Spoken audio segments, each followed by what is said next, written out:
Welcome back to my YouTube channel. I hope आप सब अच्छे होंगे और अपनी स्टडी को भी अच्छे से कर रहे होंगे।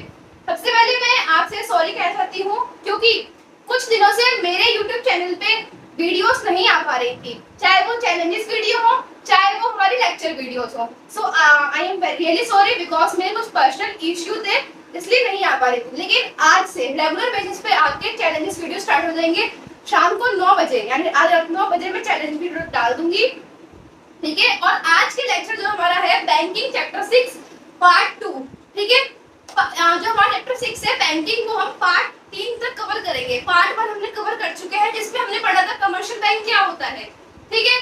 उसके बाद सेकंड टॉपिक पढ़ा था हमने कि सेंट्रल बैंक क्या होता है, ठीक है। तीसरा टॉपिक हमने पढ़ा था कि सेंट्रल बैंक के फंक्शंस क्या होते हैं, what is the functions of central bank, ठीक है।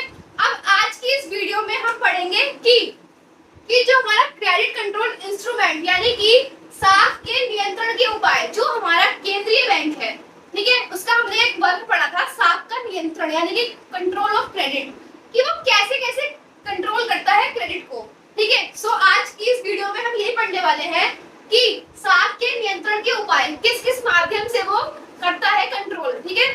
साख का मतलब होता है उधार एक तरीके से, ठीक है, क्रेडिट मतलब। चलिए स्टार्ट करते हैं।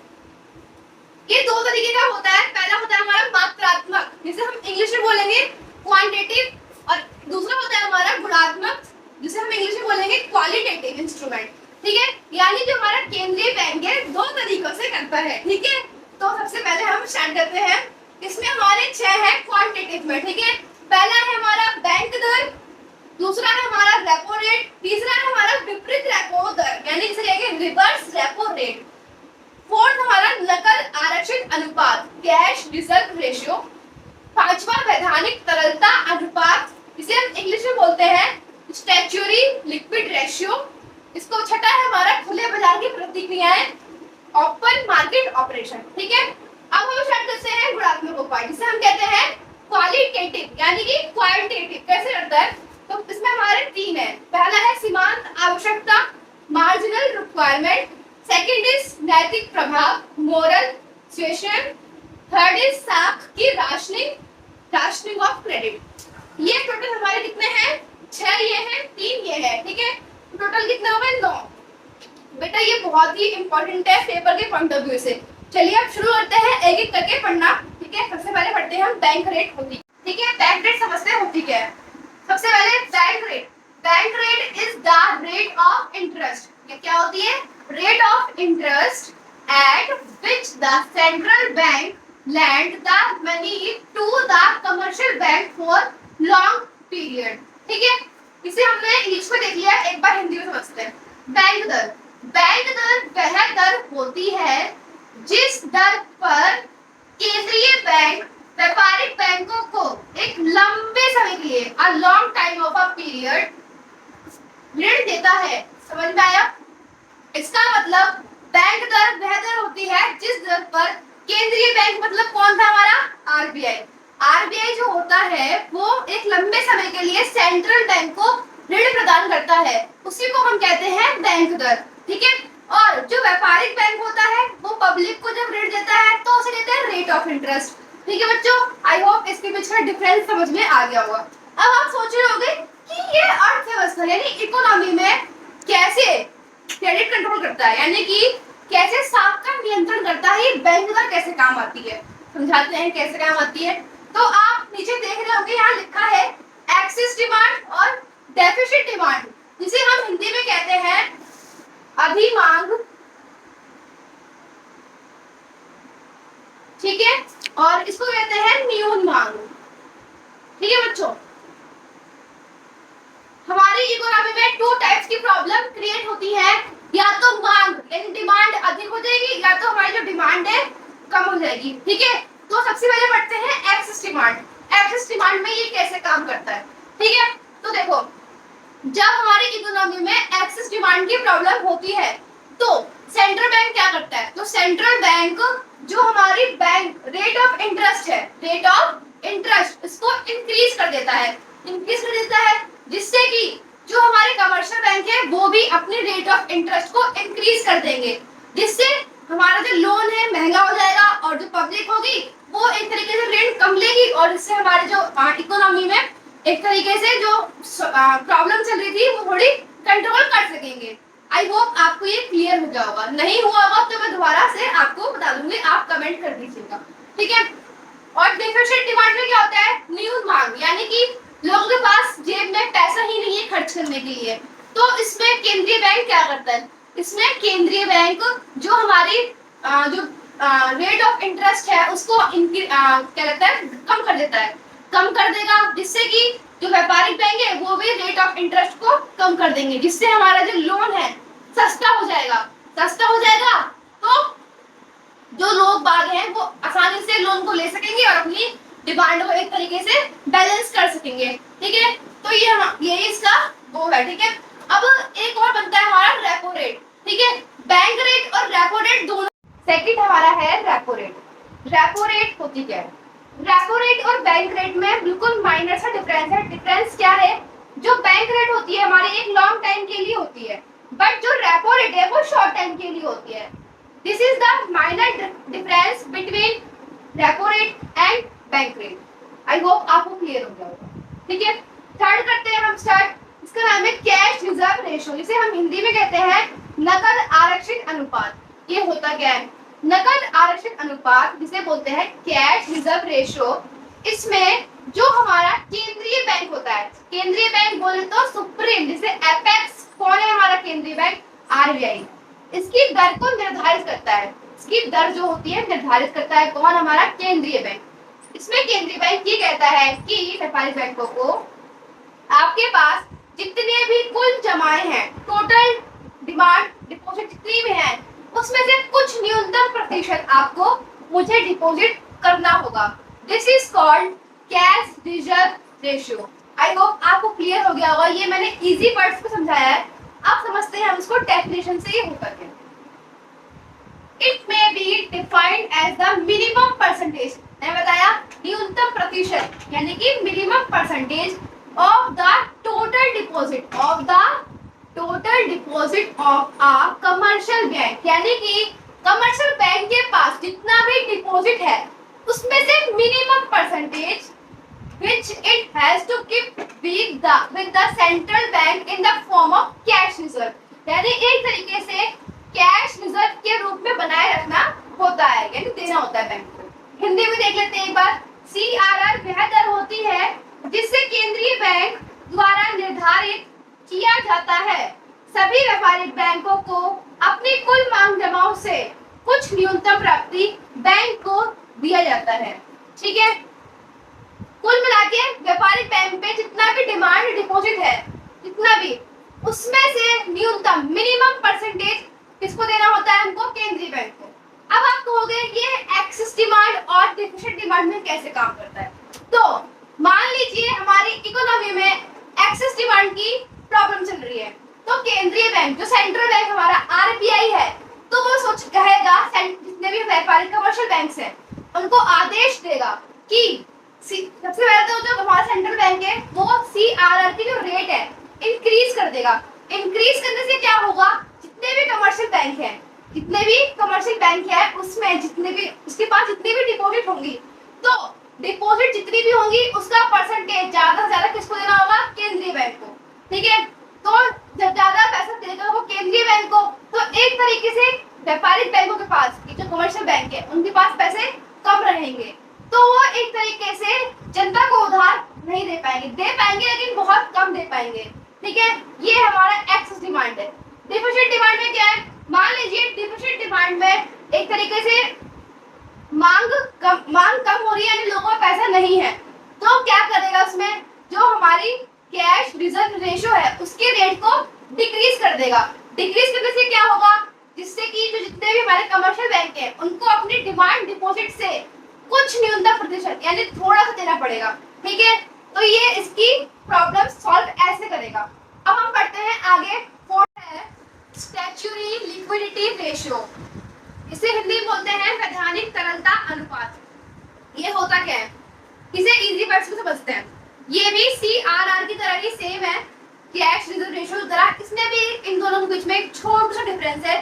डिफरेंस क्या है, इसमें जो केंद्रीय बैंक था, मतलब जो हमारे व्यापारिक बैंक थे, जितने भी व्यापारिक बैंकों के पास जमाएं होती थी उनमें से कुछ न्यूनतम परसेंटेज यानी कि मिनिमम परसेंटेज किसको देना होता था? केंद्रीय बैंक को। लेकिन एसएलआर में ऐसा नहीं है।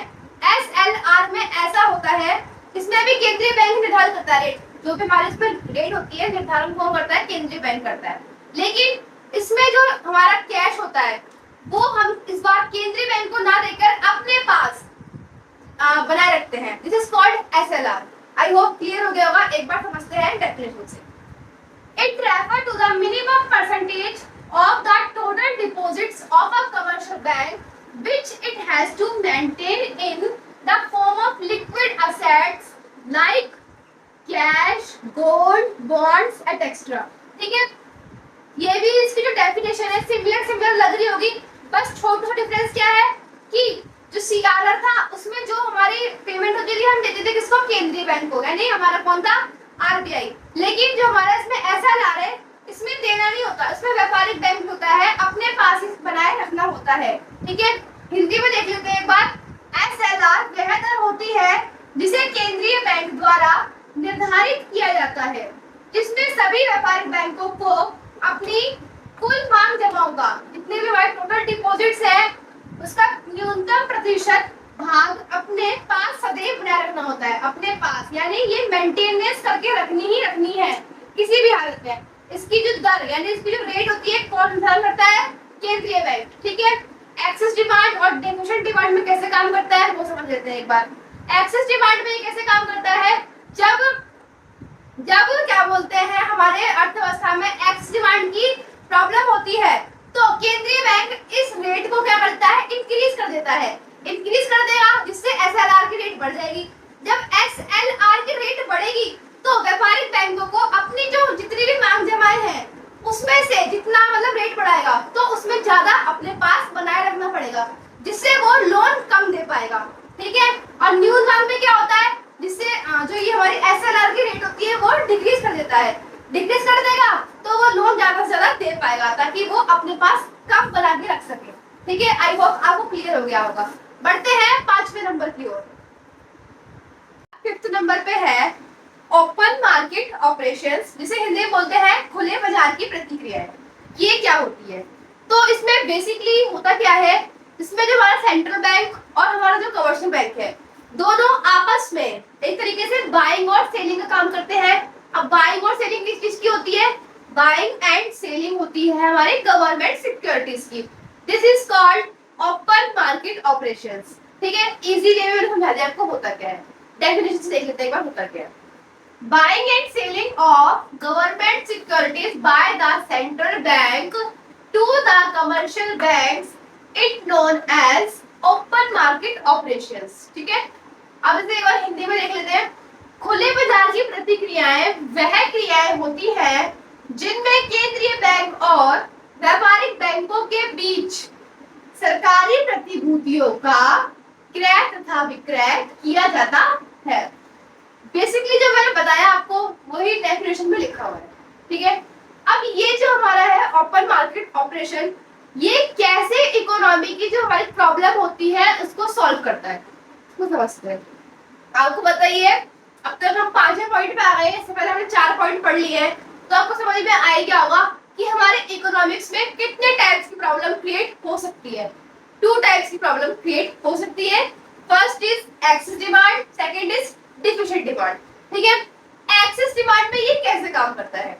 एक्सेस डिमांड में ये काम कैसे करता है ये समझते हैं। इसमें होता क्या है, जो हमारा केंद्रीय बैंक यानी सेंट्रल बैंक हमारा जो आरबीआई है, ठीक है, वो देखता है कि अगर एक्सेस डिमांड हमारी इकोनॉमी में है तो जो आरबीआई होगा वो गवर्नमेंट सिक्योरिटीज को व्यापारिक बैंकों को सेल आउट कर देगा और उनसे जो भी उनके पास कैश होगा अपने पास रख लेगा। ठीक है, ये हमारा हो गया एक्सेस डिमांड, जिससे कि वो लोन नहीं दे पाएगा अर्थव्यवस्था में। ठीक है, इसी का वाइस वर्सा मतलब, वाइस वर्सा मतलब उल्टा, मतलब जैसे कि हमारी डिफिसिट डिमांड होगी तो डिफिसिट डिमांड में जो हमारा केंद्रीय बैंक होगा वो खरीदेगा सरकारी प्रतिभूतियां किससे? व्यापारिक बैंकों से, और उन्हें कैश दे देगा। ठीक है, तो ये हमारी डिफिसिट प्रॉब्लम सॉर्ट आउट हो जाएगी। अब हम पढ़ते हैं 6 नंबर। अब हमारा 6 नंबर है reverse repo rate. Repo rate मतलब कुछ सुना सुना सा लग रहा है। रेपो रेट वही, हाँ बिल्कुल वही रेपो रेट जो आपने पहले पढ़ा था। रेपो रेट वही रेट होती है जिस दर पर केंद्रीय बैंक यानी सेंट्रल बैंक होता है एक शॉर्ट टाइम के लिए जिसको लोन देता है, हमारा व्यापारी बैंकों को लोन देता है। लेकिन इसमें एक वर्ड लग गया। क्या वर्ड लग गया? रिवर्स। रिवर्स मतलब उल्टा, ठीक है। रिवर्स रेपो रेट होती क्या है? अब रिवर्स रेपो रेट वो रेट होती है जिसमें अब केंद्रीय बैंक लोन नहीं देगा व्यापारी बैंकों को। अब इसमें लोन कौन देगा? व्यापारिक बैंक यानी कमर्शियल बैंक देगा। किसको लोन? केंद्रीय बैंक को, यानी इसे कहते हैं हम सेंट्रल बैंक, ठीक है। तो एक बार देख लेते हैं डेफिनेशन से। Reverse repo rate is the rate is which the commercial bank park their excess fund with the central bank. यहाँ साफ साफ लिखा हुआ है जो कमर्शियल बैंक है park their excess funds with, किसका जो होता है करता है? सेंट्रल बैंक करता है। क्या करता है? उसको ऋण प्रदान करता है एक तरीके से, ठीक है। हिंदी में देख लेते हैं एक बार। विपरीत रेपो दर, इसे मैंने शॉर्ट में लिख दिया है RRR, ठीक है। आपको लेकिन पेपर में लिखना पूरा है विपरीत रेपो दर, ठीक है। रिवर्स रेपो रेट वह दर होती है जिसमें व्यापारिक बैंक केंद्रीय बैंकों को ऋण देता है, ठीक है। अब जब हमारी अर्थव्यवस्था में वही बात आ रही, ये हर क्वेश्चन में कॉमन है, अधिमांग न्यून मांग, ठीक है। तो ये अधिमांग में क्या करता है? अधिमांग में भाई इसकी भी रेट, ऐसा नहीं है कि इसको हक मिल गया है व्यापारिक बैंकों को कि हम ऋण देंगे केंद्रीय बैंकों को तो हम इसकी रेट को डिसाइड करेंगे, नहीं। इसके रेट को डिसाइड करने वाला वही पापा है। कौन पापा है? केंद्रीय बैंक, जिसे कहते हैं हम RBI, ठीक है। अब जो हमारा RBI है एक्सेस डिमांड की सिचुएशन में क्या करेगा? रिवर्स रेपो रेट बढ़ा देगा। जब वो बढ़ा देगा इस चीज को तो व्यापारिक बैंकों को ज्यादा पैसा उधार देना पड़ेगा। किसको? केंद्रीय बैंक सेंट्रल बैंक को, ठीक है। और जब डिफिसिट डिमांड होगी तो वो डिक्रीज कर देगा, इससे उसे कम पैसा देना पड़ेगा। आई होप आपको ये 6 के 6 पॉइंट्स अच्छे से क्लियर हो गए होंगे, ठीक है। तो मिलते हैं आपको नेक्स्ट वीडियो में नेक्स्ट टॉपिक के साथ। तब तक बने रहिए हमारे चैनल पे टारगेट अचीवर के साथ। Thank you so much. 5th number पे है ओपन मार्केट ऑपरेशंस, जिसे हिंदी में बोलते हैं खुले बाजार की प्रतिक्रियाएं। ये क्या होती है? तो इसमें बेसिकली होता क्या है, इसमें जो हमारा सेंट्रल बैंक और हमारा जो कमर्शियल बैंक है दोनों आपस में एक तरीके से बाइंग और सेलिंग का काम करते हैं। अब बाइंग और सेलिंग किस चीज की होती है? बाइंग एंड सेलिंग होती है हमारे गवर्नमेंट सिक्योरिटीज की। This is called open market operations, ठीक है। इजी वे में समझा दिया आपको होता क्या है। डेफिनेशन से देख लेते हैं एक बार होता क्या है। Buying and selling of government securities by the central bank to the commercial banks, it known as open market operations, ठीक है। अब इसे एक बार हिंदी में देख लेते हैं। खुले बाजार की प्रतिक्रियाएं वह क्रियाएं होती हैं जिनमें केंद्रीय बैंक और व्यापारिक बैंकों के बीच सरकारी प्रतिभूतियों का क्रय तथा विक्रय किया जाता है। बेसिकली जो मैंने बताया आपको वही डेफिनेशन में लिखा हुआ है, ठीक है। अब ये जो हमारा है ओपन मार्केट ऑपरेशन, ये कैसे इकोनॉमी की जो हमारी प्रॉब्लम होती है उसको सॉल्व करता है, उसको समझते हैं। आपको बताइए अब तक हम 5वें पॉइंट पे आ गए, इससे पहले हमने 4 पॉइंट पढ़ लिए हैं। तो आपको समझ में आया क्या होगा कि हमारे इकोनॉमिक्स में कितने टाइप्स की प्रॉब्लम क्रिएट हो सकती है। 2 टाइप्स की प्रॉब्लम क्रिएट हो सकती है। First is excess demand, second is deficit demand, ठीक है। एक्सेस डिमांड में ये कैसे काम करता है, एक्सेस डिमांड में ये काम कैसे करता है ये समझते हैं। इसमें होता क्या है, जो हमारा केंद्रीय बैंक यानी सेंट्रल बैंक हमारा जो RBI है, ठीक है, वो देखता है कि अगर एक्सेस डिमांड हमारी इकोनॉमी में है तो जो RBI होगा वो गवर्नमेंट सिक्योरिटीज को व्यापारिक बैंकों को सेल आउट कर देगा और उनसे जो भी उनके पास कैश होगा अपने पास रख लेगा, ठीक है। ये हमारा हो गया एक्सेस डिमांड, जिससे कि वो लोन नहीं दे पाएगा अर्थव्यवस्था में, ठीक है। इसी का वाइस वर्सा मतलब, वाइस वर्सा मतलब उल्टा, मतलब जैसे कि जब हमारी डिफिसिट डिमांड होगी तो डिफिसिट डिमांड में जो हमारा केंद्रीय बैंक होगा वो खरीदेगा सरकारी प्रतिभूतियां किससे? व्यापारिक बैंकों से, और उन्हें कैश दे देगा। ठीक है, तो ये हमारी डिफिसिट प्रॉब्लम सॉर्ट आउट हो जाएगी। अब हम पढ़ते हैं 6 नंबर पर। अब हमारा 6 नंबर है reverse repo rate. Repo rate मतलब कुछ सुना सुना सा लग रहा है। रेपो रेट वही, हाँ बिल्कुल वही रेपो रेट जो आपने पहले पढ़ा था। रेपो रेट वही रेट होती है जिस दर पर केंद्रीय बैंक यानी सेंट्रल बैंक होता है एक शॉर्ट टाइम के लिए किसको लोन देता है, हमारा व्यापारिक बैंकों को लोन देता है। लेकिन इसमें एक वर्ड लग गया, क्या वर्ड लग गया? रिवर्स। रिवर्स मतलब उल्टा। ठीक है, रिवर्स रेपो रेट होती क्या है? अब रिवर्स रेपो रेट वो रेट होती है जिसमें अब केंद्रीय बैंक लोन नहीं देगा व्यापारिक बैंकों को। अब इसमें लोन कौन देगा? व्यापारिक बैंक यानी कमर्शियल बैंक देगा। किसको लोन? केंद्रीय बैंक को, यानी इसे कहते हैं हम सेंट्रल बैंक। ठीक है, तो एक बार देख लेते हैं डेफिनेशन से। Reverse repo rate is the rate is which the commercial bank park their excess fund with the central bank. यहाँ साफ साफ लिखा हुआ है जो कमर्शियल बैंक है park their excess funds with, किसका जो होता है करता है? सेंट्रल बैंक करता है। क्या करता है? उसको ऋण प्रदान करता है एक तरीके से। ठीक है, हिंदी में देख लेते हैं एक बार। विपरीत रेपो दर, इसे मैंने शॉर्ट में दिया है RRR। ठीक है, आपको लेकिन पेपर में लिखना पूरा है विपरीत रेपो दर। ठीक है, रिवर्स रेपो रेट वह दर होती है जिसमें व्यापारिक बैंक केंद्रीय बैंकों को ऋण देता है। ठीक है, अब जब हमारी अर्थव्यवस्था में वही बात आ गई, ये हर क्वेश्चन में कॉमन है, अधिमांग न्यून मांग। ठीक है, तो ये अधिमांग में क्या करता है? अधिमांग में भाई इसकी भी रेट, ऐसा नहीं है कि इसको हक मिल गया है व्यापारिक बैंकों को कि हम ऋण देंगे केंद्रीय बैंकों को तो हम इसकी रेट को डिसाइड करेंगे। नहीं, इसके रेट को डिसाइड करने वाला वही पापा है। कौन पापा है? केंद्रीय बैंक, जिसे कहते हैं हम RBI। ठीक है, अब जो हमारा RBI है एक्सिस डिमांड की सिचुएशन में क्या करेगा? रिवर्स रेपो रेट बढ़ा देगा। जब वो बढ़ा देगा इस चीज को तो व्यापारिक बैंकों को ज्यादा पैसा उधार देना पड़ेगा। किसको? केंद्रीय बैंक सेंट्रल बैंक को। ठीक है, और जब डिफिसिट डिमांड होगी तो वो डिक्रीज कर देगा, इससे उसे कम पैसा देना पड़ेगा। आई होप आपको ये 6 के 6 पॉइंट्स अच्छे से क्लियर हुए होंगे। ठीक है, तो मिलते हैं आपको नेक्स्ट वीडियो में नेक्स्ट टॉपिक के साथ। तब तक बने रहिए हमारे चैनल पे टारगेट अचीवर के साथ। Thank you so much.